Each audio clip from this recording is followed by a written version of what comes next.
Hello friends and welcome to Infotainment. Well, here we'll see how to reset the settings app on Windows 11. Well, first of all, let us go to this settings.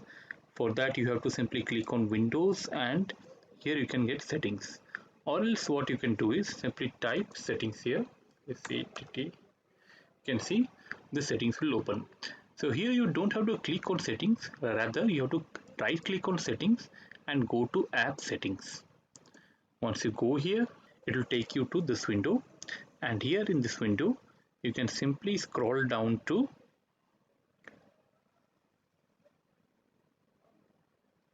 this section where it is writing that immediately terminate the system component and its related process. Our area of interest is this options, that is reset. If the system component isn't working right, we can try to repair it.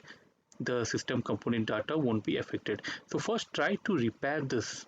If there is something weird things happening in your PC or some kind of buggy thing, if you think is happening, then you can start off with repair, and if the problem still persists, then go for reset.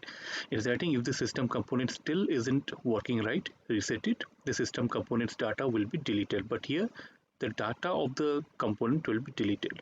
So let me press on reset. Once you reset, this will permanently delete the system components data on this device, including your preferences and sign-in details.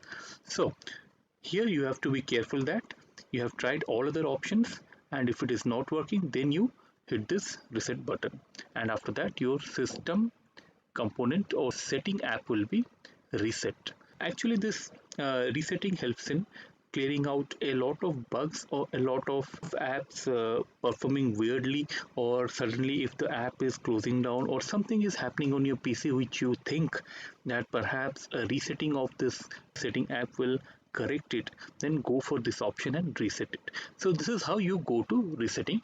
Just go to settings and right click there and go to set app settings, and then you will be landing on this page, and go to this section and then reset it. So friends, this is how you do this resetting of the setting app. I hope it will be quite useful when you face some problems in your PC where you feel that this thing could help you. Go for repair first. If the problem still persists, then go for reset. So thank you again. Keep watching Infotainment. See you again. See you soon. All the best.